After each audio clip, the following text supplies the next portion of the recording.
नमस्कार, कैसे हैं आप। मैं कृष्णा मिश्रा आपका तहे दिल से स्वागत करता हूं मेरे इस नए YouTube वीडियो में।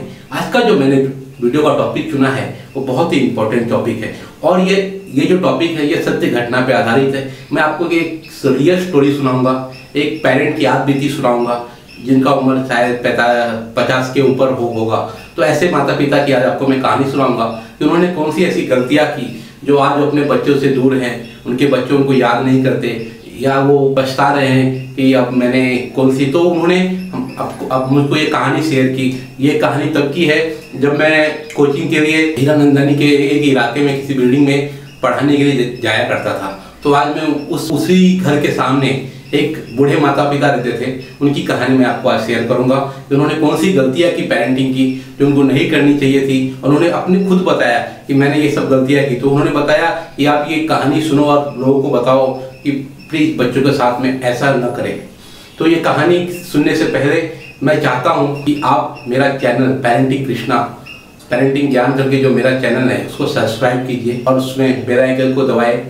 मुझे कमेंट करना, कहानी अगर आपको अच्छा लगा हो तो कमेंट करना, वीडियो अच्छा लगा तो कमेंट करना। और कुछ त्रुटि होगी, हो सकता है कि कुछ त्रुटि हो तो त्रुटि को लोग कमेंट करना। मैं कोशिश करूंगा कि मैं अपने आने वाले वीडियो में उस त्रुटि को निकालूं और अपनी गलती को। तो शुरू करते हैं कहानी कि ये कहानी एक ऐसे माता पिता की है जो बहुत पैसे वाले थे, जिनके पास बहुत पैसा के बाद भी उनके बच्चे उनसे बिखर गए और आज वो पछता रहे हैं। स्थानीय परिवार थी तो उनका एक फैक्ट्री था। तो उनके पिता हमेशा बिजी रहते थे। तो उनकी मम्मी बोलती थी कि अरे आप बच्चों को समय नहीं देते हो, बच्चे बाबा करते रहते। तो तुम्हारा क्या काम है, तुम तो घर पे ही रहती है, तुम समय दिया करो, मैं तो बहुत बिजी हूँ। और वो फैक्ट्री के काम से हमेशा बाहर रहते थे, कभी यहाँ कभी वहाँ, तो अपने टूर पे बिजी रहते थे। कभी बच्चों के भी उनके पास संडे को भी समय नहीं होता था कि संडे को भी अपने फैक्ट्री के जो मैनेजर थे उनके साथ मीटिंग करना, नहीं तो अपना बिजनेस को बढ़ाने के लिए कहीं ना कहीं हमेशा बाहर रहता था। तो उनका कुछ बच्चों से अटैचमेंट नहीं था। उनका एक बेटा था जो 5th स्टैंडर्ड में था और उनकी एक बेटी थी 2-2.5 साल की। वो दोनों तो पढ़ाई करना शुरू ही किए थे अभी। तो ऐसा हुआ तो मम्मी भी क्या है, मम्मी को भी ऐसा लगा कि मैं ही बच्चे का देखभाल क्यों करूं। उनको एक ईगो आ गया कि बच्चे का देखभाल करना हमारे काम ही है। उनका बहुत पैसे वाले थे तो उन्होंने उसके लिए आया रख दिया, ट्यूशन अरेंज करवा दिया और अब वो अपने लाइफ में बिजी हो गई और अपने किटी पार्टी आज में ही दोस्तों से बातें करना। उसने भी एक अपना सोशल लाइफ बना लिया जिसमें वो बिजी रहती थी। उन्होंने एक छोटा सा NGO बना लिया जिसमें वो यहाँ वहाँ जाना, पार्टी करना, लोगों से मिलना जुलना। तो वो मम्मी को भी अपने बच्चों के लिए समय नहीं होता था। ऐसा करते करते क्या हुआ, अब जब बच्चे वो दोनों झगड़ा भी करते थे तो मम्मी पापा हमेशा जब भी उनको डांटते थे, कभी तो मारते भी। वो लेडीज ने मुझे खुद बताया कि हम बच्चों को बहुत मारते थे। उनके पापा भी आते थे, हमारे आपस में झगड़े होते थे। हम तब अपना गुस्सा, जो हमारा गुस्सा था, हमारा जो टेंशन था, तो हम अपने बच्चों पे निकालते थे। उनको हमेशा मारा करते थे, उनको हमेशा बोला करते थे कि तुम नहीं पढ़ पाओगे, तुम तो मैं हॉस्टल डाल दूंगी। तो क्या हम अपनी जिम्मेदारियों से इतना भागना शुरू कर दिए थे कि हमने उनको दोनों बच्चों को उठा के हॉस्टल में डाल दिया। तो हॉस्टल में पढ़ने लगे, कभी भी हमको उनकी याद नहीं आती थी क्योंकि हम थोड़े जवान थे तो हमको कम्युनिटी में अपना नाम करना था। तो हम उसके पीछे लग गए थे, हम पार्टियां करते थे। बच्चे हमारे जब कभी हॉस्टल से आते भी थे तो हम बताते थे कि देखो हमारे बच्चे हॉस्टल से आए, तो उसमें भी पार्टी ऑर्गेनाइज करते थे, उसमें हम अपना शान शौकत दिखाते थे। तो ऐसे करते करते बच्चे हमारे दूर होते चले गए। तो अब तो बच्चे ने फोन उठाना ही बंद कर दिया था और बच्चे तो अब हॉस्टल से आने का मन भी नहीं होता था। जब उनको 15 दिन 20 दिन की छुट्टी होती थी तो हॉस्टल में वो कहीं पिकनिक चले जाते थे क्योंकि पैसे की तो कमी नहीं थी हमारे पास। कहीं आउटडोर चले गए, कभी आउटिंग पे चले गए। तो ऐसे करते करते बच्चे हमसे दूर होते चले गए और इस बात को हम समझ नहीं पाए। तो अब बच्चे हमारे अब बड़े हो गए हैं तो उन्होंने एजुकेशन पूरा कर लिया। तो एक बच्चा हमारा बैंगलोर में है जो IT सेक्टर में बहुत बड़े पोस्ट पे काम करता है और हमारी बेटी जो वो ऑस्ट्रेलिया में है, तो वहाँ पे भी वो अपना सेटल है। अब तो मैं कम्युनिकेशन कम हुआ है, मेरी पार्टी थोड़ी कम हुई है कि मेरा उम्र भी हो गया। तो अब उनको याद करते हैं या हम उनको सोचते हैं कि यार हमारे बच्चे कहाँ हैं। तो आजकल वो फ़ोन भी नहीं उठाते, बोलते हाँ मम्मी बोलो क्या बात है, मैं बाद में फ़ोन करता हूँ। हमारी बेटियाँ हैं ऑस्ट्रेलिया में, वो भी फ़ोन नहीं उठाती। तो हमने उनको देखा कि उनकी ज़िंदगी अब बहुत निराश हो गई। उन्होंने अपने बच्चों को बिल्कुल समय ही नहीं दिया। तो इससे क्या हुआ कि उनके बच्चे और उनके बीच एक बॉन्डिंग, एक रिलेशन, एक अटैचमेंट कहीं बन ही नहीं पाया। वो सिर्फ एक दूसरों की ज़रूरतों के लिए एक दूसरे से बात करते थे और ऐसे क्या हुआ कि वो बच्चे बहुत दूर हो गए, वो फैमिली बहुत टूट गई, बिखर गई।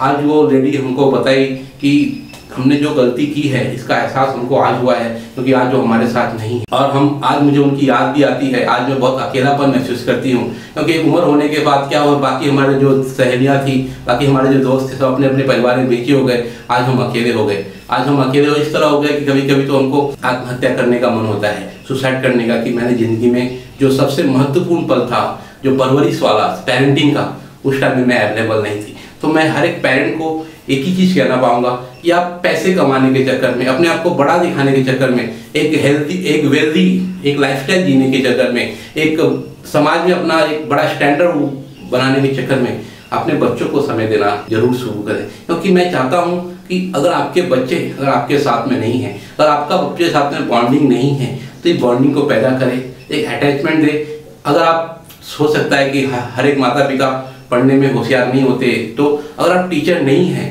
तो अगर भले वो ट्यूशन्स पकड़ रहे हैं, भले वो कहीं इंस्टीट्यूट में जा रहे हैं, कोचिंग कर रहे हैं, उसके बाद भी उनको आके पूछो कि टीचर ने क्या पढ़ाया, कैसे पढ़ाया, आपको पसंद आया। और उनको थोड़ा थोड़ा जो उनका जो जनरल प्रॉब्लम है, जैसे उनके आत्मविश्वास को बढ़ाने के लिए उनको कुछ रसम बुल्ली रहो, उनसे बातें करो, उनसे पूछो कि नहीं बेटा आप कैसे करना चाहिए, अब हम चाहते हैं कि हम ये खरीदें, आपको पसंद है, उनकी चॉइस से चीज़ें खरीदो, तो उनको भी लगेगा कि मैं इस परिवार का हिस्सा हूँ। तो मेरा सब पेरेंट्स एक ही कहना है कि अपने बच्चों को अपने से दूर मत करो। आप इतने भी स्ट्रिक्ट नहीं हो जाओ कि अपने बच्चे आपसे दूर हो जाए और हमेशा उनको मारना, डांटना, किसी बात पे उनको थप्पड़ लगा देना।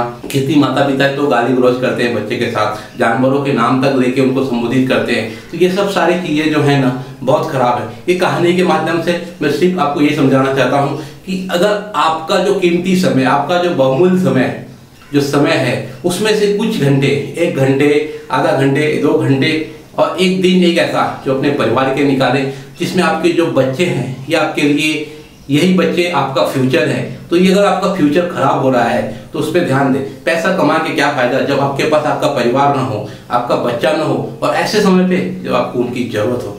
तो मैं चाहता हूँ कि हर एक माता पिता अपने बच्चों को सही समय दे और उनके साथ में समय बिताए। उनके जीवन के जो मोमेंट होते हैं, जो अच्छा हैप्पी मोमेंट हो, उसके टाइम में आप उनके अवेलेबल रहे, क्योंकि आपकी अवेलेबिलिटी उनके लिए बहुत चीज़ है। कि पिता का होना, पिता का, माता का होना बच्चों के लिए बहुत बड़ी चीज़ है। उनको लगता है कि मेरे पीछे कोई तो है। तो मैंने पिछले एक वीडियो बताया था कि तुम करो मैं हूं ना, तो ये मैं हूं ना वाला जो है, बच्चों को इस चीज़ का एहसास होना चाहिए कि no problem, my father used me. और वो आप कम से कम दिन में कुछ घंटे, आधा घंटा, 1 घंटा दिन में, सुबह शाम या रात को सोने के टाइम या खाने के टाइम या सुबह उठ बच्चे उठते हैं, या हफ्ते में 1 दिन, किसी भी दिन आप बच्चों को समय दें। उनके रेगुलर काम को चेक करें, वो कैसे पढ़ाई कर रहे हैं चेक करें, उनके फ्रेंड सर्कल्स को चेक करें, उनके दोस्त कौन हैं, वो कैसा चाहते हैं, उनका व्यवहार कैसा है। क्योंकि क्या होता है जब बच्चे छोटे होते हैं तो हम उनसे जुड़ाव होता है, उनके साथ में खेलते हैं, लेकिन जैसे ही थोड़े बड़े होने लगते हैं पता नहीं क्या होता है माता पिता को कि अपने आप में इतना बिजी हो जाते हैं या वो अपने बच्चों को समय देना ही बंद कर देते हैं। तो ये कहानी के माध्यम से मैं ये बताऊंगा कि अपने बच्चों को समय दें और उनको उनके लाइफ में आप एक, क्योंकि जो परवरिश का जो ये बिल्डिंग जो है ना, ये माता पिता से खड़ा होता है। इसके जो मेन पिलर होते हैं माता पिता। तो अपने बच्चे को समय दे, अवेलेबल रहे, उनको सजेशन दे, उनको कॉन्फिडेंस बढ़ाए। तो ये कहानी इसीलिए था कि एक माता पिता की बच्चों की जिंदगी में कितनी अहम भूमिका है, ये कहानी के माध्यम से ये मैं आपको बताना चाहा। तो अगर आपको ये वीडियो अच्छा लगा होगा तो प्लीज़ अपने दोस्तों तक इसको शेयर करें, व्हाट्सएप की थ्रू, फेसबुक की तरफ से।